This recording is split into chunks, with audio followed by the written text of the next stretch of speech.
Hello everyone, welcome back to the Christian Prodigy Master, or Christian Prodigy I should say. So today we are going to be doing Genesis 16 through 18. Shouldn't be too long, but let's get started, shall we? Chapter 16, Hagar and Ishmael. Now Sarai, Abraham's wife, had borne to him no children, but she had an Egyptian slave named Hagar. So she said to Abram, "The Lord has kept me from having children. Go sleep with my slave. Perhaps I can build a family through her."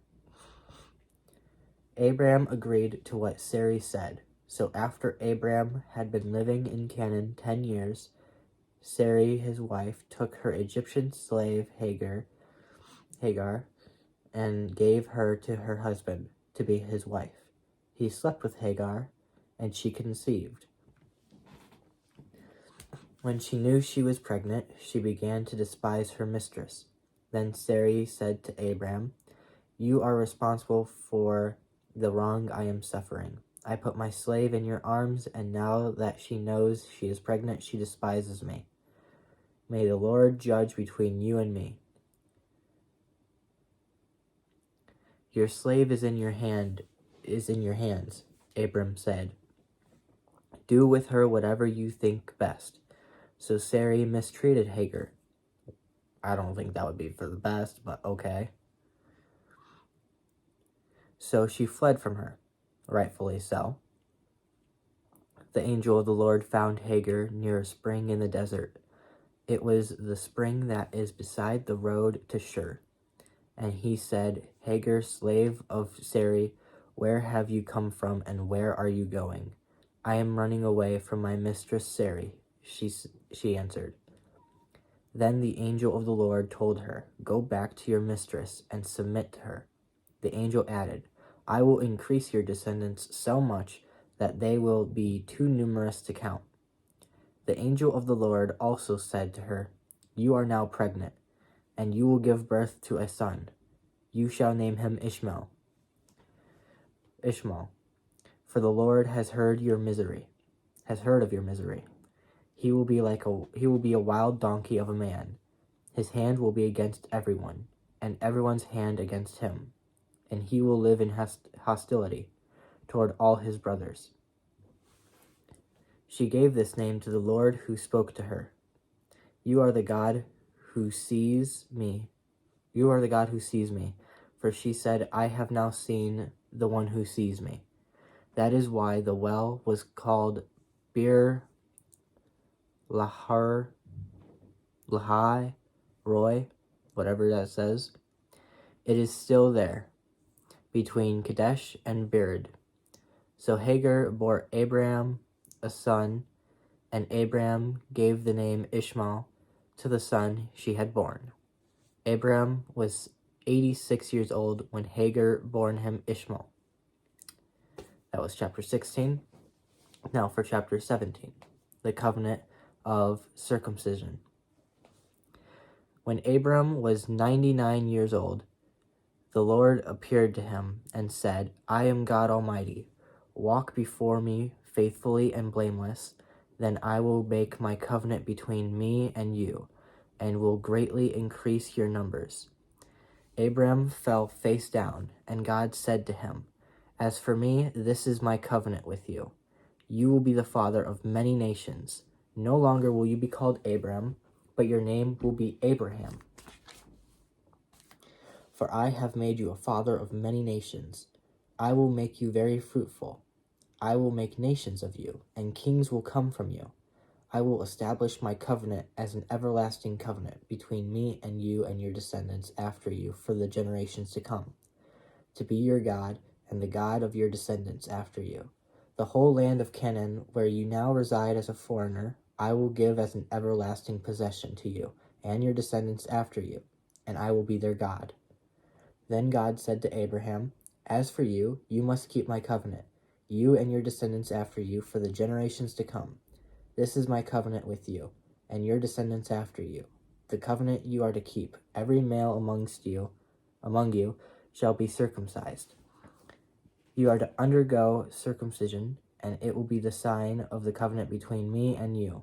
For the generations to come, every male among you who is 8 days old must be circumcised, including those born in your household or bought with money from a foreigner, those who are not your offspring. Whether born in your household or bought with your money, they must be circumcised. My covenant in your flesh is to be an everlasting covenant. Any uncircumcised male who has not been circumcised in the flesh will be cut off from his people. He has broken my covenant. God also said to Abraham, as for Sarai, your wife, you are to no longer call her Sarai. Her name will be Sarah. I will bless her and will surely give you a son by her. I will bless her so that she will be the mother of nations. Kings of people will come from her. Abraham fell face down. He laughed and said to himself, will a son be born to a man 100 years old? Will Sarah bear a child at the age of 90? And Abraham said to God, if only Ishmael might live under your blessing. Then God said, yes, but your wife Sarah will bear you a son, and you will call him Isaac. I will establish my covenant with him as an everlasting covenant for his descendants after him. As for Ishmael, I have heard you. I will surely bless him. I will make him fruitful, and he will greatly increase his numbers. He will be the father of 12 rulers, and I will make him into a great nation. But my covenant I will establish with Isaac, whom Sarah will bear to you by this time next year. When he had finished speaking with Abraham, God went up from him. On that day, Abraham took his son Ishmael and all those born in his household or bought with his money, every male in his household, and circumcised them, as God told him. Abraham was 99 years old when he was circumcised, and his son Ishmael was 13. Abraham and his son Ishmael were both circumcised on that very day, and every male in Abraham's household, including those born in his household or bought from a foreigner, was circumcised with him. So that was Genesis 17. Now for Genesis 18, the three visitors. The Lord appeared to Abraham near the great trees of Mamre while he was sitting at the entrance to his tent in the heat of the day. Abraham looked up and saw 3 men standing nearby. When he saw them, he hurried from the entrance to his tent to meet them, and bowed low to the ground. He said, if I have found favor in your eyes, my lord, do not pass your servant by. Let a little water be brought, and then you may all wash your feet and rest under this tree. Let me get you something to eat, so you can be refreshed and then go on your way, now that you have come to your servant. Very well, they answered, do as you say. So Abraham hurried into the tent to Sarah. Quick, he said, get 3 shehlas, of the finest flour, and knead it, and bake some bread. Then he ran to the herd and selected a choice, tender calf, and gave it to a servant who hurried to prepare it. He then brought some curds and milk, and the calf that had been prepared, and set those before him. While they ate, he stood near them under a tree. Where is your wife Sarah? They asked him. There in the tent, he said. Then one of them said, I will surely return to you about this time next year, and Sarah your wife will have a son. Now Sarah was listening at the entrance of the tent, which was behind him. Abraham and Sarah were already very old, and Sarah was past the age of childbearing. So Sarah laughed to herself as she thought, after I am worn out and my Lord is old, will I now have this pleasure? Then the Lord said to Abraham, why did Sarah laugh and say, will I really have a child now that I am old? Is anything too hard for the Lord? I will return to you at the appointed time next year, and Sarah will have a son. Sarah was afraid, so she lied and said, I did not laugh. But he said, yes, you did laugh. Now that's just funny, calling you out on laughing. And being serious about it too. Like, that's funny. Abraham pleads for Sodom. When the men got up to leave, they looked down towards Sodom, and Abraham walked along with them to see them on their way. Then the Lord said, Shall I hide from Abraham what I am about to do? Abraham will surely become a great and powerful nation, and all nations on earth will be blessed through him. For I have chosen him, so that he will direct his children and his household after him to keep the way of the Lord by doing what is right and just, so that the Lord will bring about for Abraham what he has promised him. Then the Lord said, The outcry against Sodom and Gomorrah is so great, and their sin so grievous, that I will go down and see if what they have done is as bad as the outcry that has reached me. If not, I will know.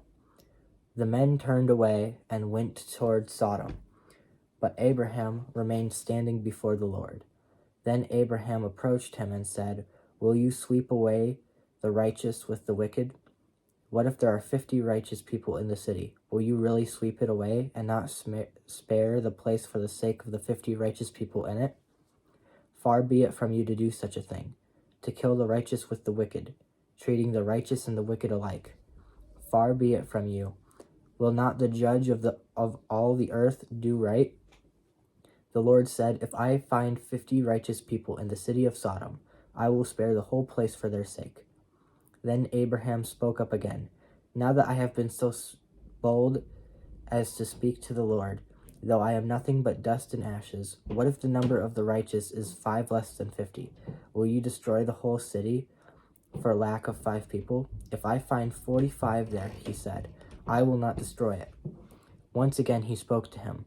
What if only 40 are found there? He said, For the sake of 40, I will not do it. Then he said, May the Lord not be angry, but let me speak. What if only 30 can be found there? He answered, I will not do it if I find 30 there. Abraham said, Now that I have been so bold as to speak to the Lord, what if only 20 could be found there? He said, For the sake of 20, I will not destroy it. Then he said, May the Lord not be angry, but let me speak just once more. What if only 10 can be found there? He answered, For the sake of 10, I will not destroy it. When the Lord had finished speaking with Abraham, he left, and Abraham returned home. So, that is Genesis 16 through 18. Tomorrow would be Genesis 19 through 21. So, we're doing pretty good. It's been a great year so far. It's been a really good 2024. Bringing glory to God on this channel. No more gaming videos. But anyways, I hope you guys enjoyed the video. If you guys did, make sure to leave a like. If you're new, consider subscribing, and praise the Lord.